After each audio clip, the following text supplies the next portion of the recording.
Bismillahirrahmanirrahim. Assalamu alaikum 7th class. Welcome to the online class of science.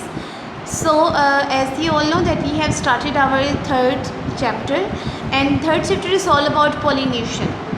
Pollination 7th class जैसा कि मैंने आपको बताया है एक जगह से दूसरी जगह पोलन ग्रेन्स का ट्रांसफ़र करवाना इसको पोलिनेशन कहते हैं। पिछले लेक्चर में हमने पढ़ा कि पोलिनेशन किन किन तरीक़ों से होती है। हमने एक तरीका पढ़ा था that is pollination by wind, हवा से पोलिनेशन कैसे होती है ये हमने पढ़ा था। आज हमने पढ़ना है पोलिनेशन बाय एनिमल्स के जानवर किस तरह पोलिनेशन करते हैं। Insects and some other animals can also transfer pollen grains when they move from one flower to the other.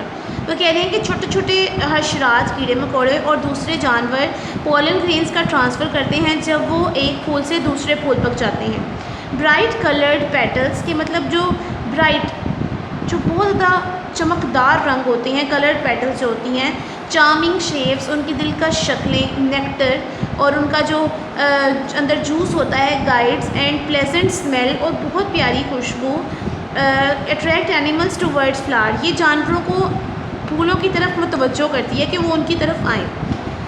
Pollen grains have rough and sticky surfaces due to which they stick to the animal bodies. अब जो pollen grains उनके पास मौजूद होते हैं वो बहुत ही आम से और उनकी जो सरफेस होती है वो बहुत स्टिकी होती है कि अगर एक हाथ भी उधर लगा दें तो वो हाथ पे भी चिपक जाते हैं। तो जब भी कहीं वो इस तरह होता है, कोई भी जानवर अगर उनके पास आता है तो वो अगर उन पर हाथ भी लगा रहा है या मुँह भी लगा रहा है तो उसके मुँह के साथ वो चिपक जाएंगे। इस तरह जब वो उसके मुंह के साथ चिपक जाएंगे, जब वो मुंह किसी और फूल के साथ लगाएंगे तो वो वहाँ पर गिर जाएंगे। तो इस तरह ये इनकी जो पॉलिनेशन है बाय एनिमल्स की होती चली जाएगी। इंसेक्ट्स के साथ भी ऐसा ही होता है कि इंसेक्ट्स के जो पाँव हैं या हाथ हैं, जब कोई भी मक्खी और मच्छर वगैरह उड़ता हुआ इंसेक्ट भी अगर आकर किसी फूल पर बैठता है तो उसके पाँव या हाथ या सर कहीं पर भी बॉडी के किसी पार्ट पर भी पोलन ग्रेन चिपक जाते हैं और उसके बाद एट द एंड वो जाकर अगर किसी और फूल के पास जाते हैं तो वहाँ पर वो गिर जाते हैं और वहाँ पर उनकी पोलिनेशन हो जाती है। Next is pollination by water, पानी से कैसे पोलिनेशन होती है। Pollination by water is not common but a few plants release there pollen grains into the water. देखिए पोलिनेशन बाय जो वाटर है ना वो कॉमन नहीं है, ज़्यादातर नहीं होती, लेकिन बस कुछ पौधे ऐसे होते हैं जो कि वाटर से पोलिनेशन करते हैं। Pollen grains move slowly along the water currents and reach other aquatic plants. Like अगर वहाँ पे पानी हो तो पानी में पोलन ग्रेन्स रह जाते हैं और वो पानी जब किसी दूर जगह पर किसी बड़े एक्वेटिक जगह पे जाता है जहाँ पे मतलब समुद्रों में अगर जाता है तो वहाँ पर वो पोलन ग्रेन्स जाकर एक्वेटिक प्लांट्स के पास जाकर अटक जाते हैं और वहाँ पर न्यू जनरेशन स्टार्ट हो जाती है। Like hydrilla, vallisneria etcetera are water pollinated plants. ये दो वो प्लांट्स हैं जो कि पानी के अंदर पाए जाते हैं।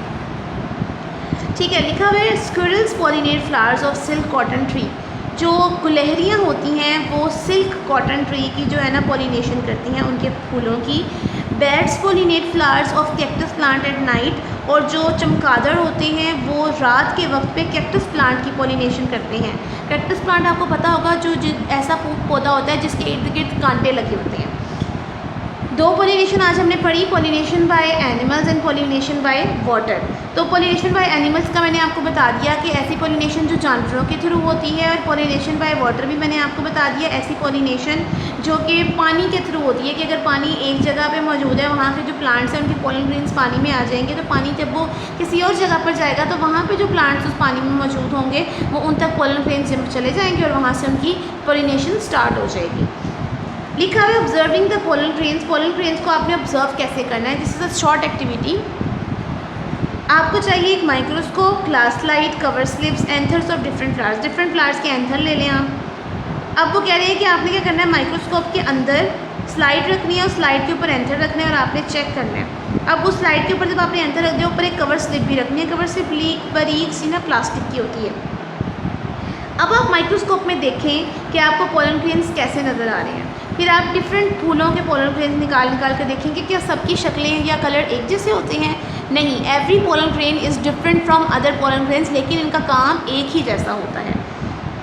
ठीक है जी, ये था आज का हमारा लेक्चर। मैं उम्मीद करती हूँ कि आपको हमारा आज का लेक्चर समझ आया होगा और उसको आप अच्छे तरीके से याद भी कर लेंगे। ये क्वेश्चन एज इट इज़ बड़ा इंपॉर्टेंट क्वेश्चन है। एजेंट्स ऑफ पॉलिनेशन, ये पॉलिनेशन के एजेंट्स क्या होते हैं, क्या क्या किस तरीके से पॉलिनेशन होती है, विंड के थ्रू, एनिमल्स के थ्रू और वाटर के थ्रू।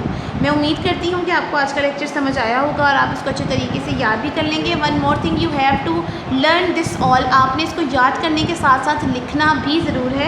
आपके पास जो कॉपीज़ आपकी मौजूद हैं, जो आपको NPS की तरफ से दी गई हैं, उन कॉपीज़ पर आपने लिख भी लेना है साफ साफ कि ये वाला जो आपको मैंने आज टॉपिक पढ़ाया है, that is pollination by wind, pollination by animals and pollination by water. इसके साथ साथ मैं आपको एक और बात बताती हूँ, 7th क्लास आपका जो सिलेक्टेड सिलेबस है उसमें भी कुछ क्वेश्चंस आपको दिए गए हैं। आपके सिलेबस से आपकी जो नोट्स हैं, उस नोट्स की तैयारी आपने बहुत अच्छी तरीके से कर लेनी है। नोट्स में जो आपको क्वेश्चन दिए गए हैं, जो NPS की तरफ से आपको नोट्स मिले हुए हैं, उनकी तैयारी आपने करनी है। और जैसे जैसे आप उसको करते चले जाएंगे, वैसे वैसे ही आपकी तैयारी अच्छी होती चली जाएगी। तो जो काम आपका भी लिखने वाला भी रहता है, आप काइंडली उस काम को भी लिख लें, उसको कंप्लीट कर लें, अपनी कॉपीज़ को अच्छे तरीके से कंप्लीट कर लें और नीट एंड क्लीन राइटिंग में लिखा करें, ताकि आपका काम जो है वो देखने वालों को भी बहुत पसंद आए। ठीक है जी, नेक्स्ट लेक्चर में आपसे मुलाकात होगी। तब तक के लिए अपना बहुत ख्याल रखिएगा, मुझे दुआ में याद रखिएगा। अल्लाह हाफ़िज़।